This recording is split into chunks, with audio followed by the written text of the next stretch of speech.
12월 5일 월요일 슬픔에 관한 용어집. 영어에는 자식을 잃은 부모를 지칭하는 단어가 없습니다. 남편을 잃은 아내는 미망인, 아내를 잃은 남편은 호라비, 부모를 모두 잃은 아이는 고아라고 부를 수 있습니다. 그러나 아이를 잃은 부모는 따로 부르는 말이 없다는 것입니다. 유산, 영화의 갑작스런 죽음, 자살, 질병, 사고, 죽음은 아이를 이 세상에서 빼앗아 가면서 남아있는 부모들에게서 자신을 지칭할 용어마저 빼앗아 갑니다. 그러나 하나님은 독생자 예수님이 십자가 위에서 돌아가시며 아버지 내 영혼을 아버지 손에 부탁하나이다 라고 하나님을 부르신 것과 같은 통렬한 슬픔을 잘 이해하십니다. 하나님은 예수님이 이 세상에 태어나시기 전에도 아버지이셨고 마지막 숨을 내쉴 때에도 아버지이셨으며 그분의 아들이 굳어진 몸으로 무덤에 누일 때에도 여전히 아버지이셨습니다. 오늘도 살아계시는 하나님은 모든 부모에게 아이가 다시 살아날 수 있다는 희망을 주시는 부활하신 예수님의 아버지이십니다. 이 세상을 위해 그리고 당신과 나를 위해 그분의 아들을 희생시킨 하나님 아버지를 당신은 어떻게 부르십니까? 아버지입니다. 여전히 아버지이십니다. 슬픔에 관한 용어집에서 상실의 아픔을 표현할 단어를 찾을 수 없을 때에도 하나님은 우리의 아버지이시고 우리를 그분의 자녀로 불러주십니다. 말씀, 예수께서 큰 소리로 불러 이르시되 아버지 내 영혼을 아버지 손에 부탁하나이다. 누가복음 23장 46절. 찬송 424장 아버지여 나의 마음을. 기도, 사랑하는 하나님 아버지, 저의 아버지가 되어주시고 저를 아버지의 자녀라고 하시니 감사합니다. 예수님의 이름으로 기도드립니다. 아멘.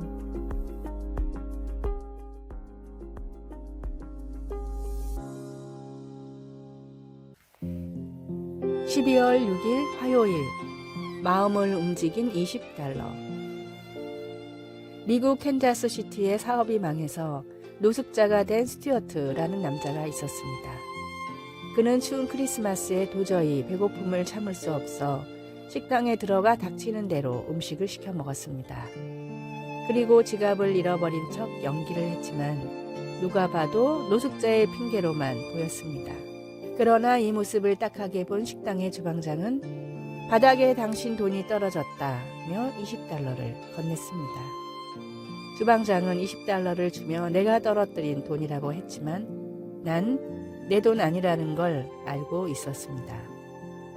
그 일을 계기로 어려운 이웃을 돕기로 결심한 스튜어트는 케이블 TV와 통신 사업으로 큰 돈을 벌면서 연말이면 거리에서 지폐를 나눠주기 시작했습니다. 그가 몰래 나눠준 돈은 26년 동안 $130만, 우리 돈 13억 원에 이릅니다. 26년간 크리스마스에 몰래 이웃을 찾아가 돈을 나눴던 스튜어트는 식도암에 걸리자 그동안의 선행을 모두 공개하며 은퇴를 선언했고 이제 다른 얼굴 없는 산타들을 통해 아름다운 나눔이 미국 전역에 이루어졌으면 한다는 바람을 전했습니다. 주방장의 $20는 단돈 $20가 아니라 사람의 마음을 움직인 선행이었습니다. 나와 삶을 구원한 하나님의 사랑을 느끼신다면 평생토록 그 사랑을 전하십시오. 오늘의 말씀, 주라 그리하면 너희에게 줄 것이니 곧 후히 되어 누르고 흔들어 넘치도록 하여 너희에게 안겨주리라. 너희가 헤아리는 그 헤아림으로 너희도 헤아림을 도로 받을 것입니다. 누가복음 6장 38절. 오늘의 찬송 405장 주의 친절한 팔에 안기세. 오늘의 만나, 구원받은 감격의 순간을 항상 가슴에 품고 살게 하소서. 하나님의 사랑이 담긴 위로와 선행을 말이 아닌 행동으로 베풉시다.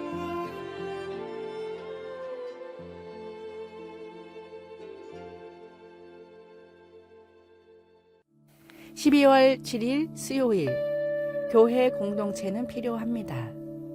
요즘은 세상이 변하여 정기적으로 교회에 출석하는 교인의 수가 예전과 같지 않습니다. 왜 그럴까 하는 의문이 바로 떠오릅니다. 그에 대한 답은 많고 다양하지만 작가 캐슬리 노리스는 우리는 왜 교회에 갈까? 라는 질문에 어느 목사님이 주신 답 하나로 여러 답을 대신합니다. 그는 우리는 다른 사람들을 위해서 교회에 갑니다. 거기엔 당신을 필요로 하는 누군가가 있을지도 모르기 때문입니다. 라고 말했습니다. 물론 이것이 우리가 교회에 가는 유일한 이유는 결코 아니지만 그의 대답은 히브리서의 마음과 일치하고 있습니다. 히브리서는 신자들에게 믿음 안에서 인내하라고 권면하면서 그 목표를 위해 모이기를 패하지 말라고 강조했습니다. 모이지 않으면 서로 격려하는 중요한 일을 하지 못하기 때문입니다. 우리는 서로 돌아보아 사랑과 선행을 격려하기 위해 상호 간의 격려가 필요합니다. 여러분, 누군가 당신을 필요로 할지도 모르기 때문에 함께 모이기를 계속 하십시오. 어쩌면 반대로 당신에게 그들이 필요할지도 모릅니다. 말씀, 모이기를 패하는 어떤 사람들의 습관과 같이 하지 말고 오직 권하여 그날이 가까움을 볼수록 더욱 그리하자. 히브리서 10장 25절. 찬송 221장 주 믿는 형제들. 기도, 다른 사람들과 함께 예배하고 하나님의 이름을 찬양할 때 아버지의 이름으로 사람들을 격려할 수 있도록 도와주소서. 예수님의 이름으로 기도드립니다. 아멘.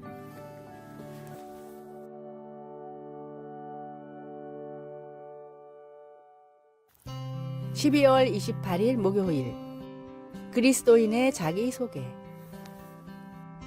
살다 보면 의외로 자기소개를 하는 경우가 많습니다. 우리는 대부분 자신의 직업이나 나이, 사는 곳을 말하게 되는데 18초 자기소개법이라는 책에는 이런 방법들이 무조건 피해야 할 잘못된 자기소개라고 나와 있습니다. 다음은 이 책이 설명하는 제대로 된 자기소개에 들어가야 할 3가지 사항입니다. 첫째, 내가 제공할 미래. 나에게 상대방이 기대할 수 있는 것이 무엇인지 들어가야 합니다.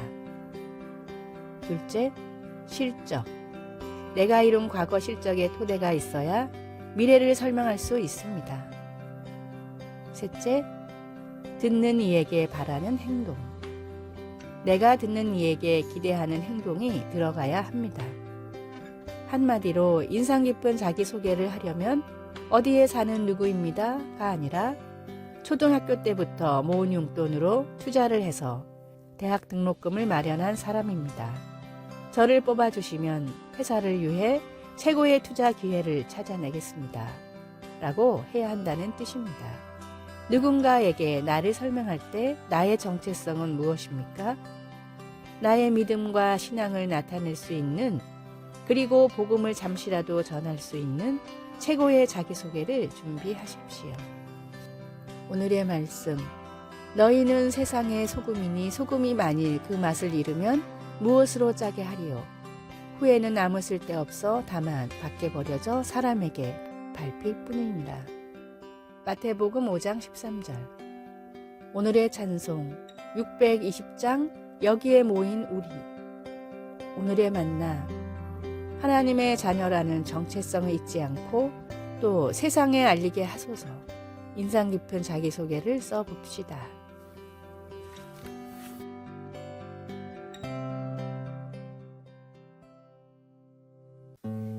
12월 9일 금요일. 지금 세대. 1964년 젊은 환경운동가 잭 와인버그는 30이 넘은 사람은 누구든 절대 믿지 말라고 말했습니다. 와인버그의 이 말은 한 세대 사람들에 대한 고정관념을 심어주었는데 그는 나중에 이 말에 대해 후회했습니다. 내 머리에 문득 떠올라 말한 것이 완전히 왜곡되고 오해를 불러일으켰다고 해고했습니다. 밀레니엄 세대를 폄하하는 말을 들어본 적이 있습니까? 혹은 그 반대는요? 다른 세대를 향한 그릇된 생각 때문에 세대 간의 통로가 막힐 수 있습니다. 분명히 더 잘 소통될 수 있는데 말입니다. 히스기야는 훌륭한 왕이었지만 다음 세대에 대해서는 관심이 부족했습니다. 젊은 시절 히스기야가 불치병에 걸렸을 때 그는 하나님께 살려달라고 부르짖었습니다. 그래서 그에게 15년의 삶을 더해 주셨습니다. 그러나 히스기야는 그의 자녀들이 언젠가 포로로 잡힐 것이라는 무서운 소식을 듣고도 눈물 한 방울 흘리지 않았습니다. 그는 적어도 자기 시대에는 평화와 안전이 있을 것이라고 생각했습니다. 히스기야는 자신의 안위에 쏟은 열정을 다음 세대를 위해서는 보여주지 못한 것 같습니다. 하나님은 우리를 나누는 세대 간의 벽을 넘어 사랑하라고 하십니다. 나이 든 세대에게는 젊은 세대의 참신한 이상주의와 창의성이 필요하며 반대로 젊은 세대는 윗세대의 지혜와 경험에서 도움을 받을 수 있습니다. 말씀. 히스기야가 낯을 벽으로 향하고 여호와께 기도하여 이르되. 열왕기하 20장 2절. 찬송. 225장 실로암 샘물가의 핀. 기도. 하나님 아버지, 나와는 다른 세대들을 존중하며 소통하게 하소서. 예수님의 이름으로 기도드립니다. 아멘.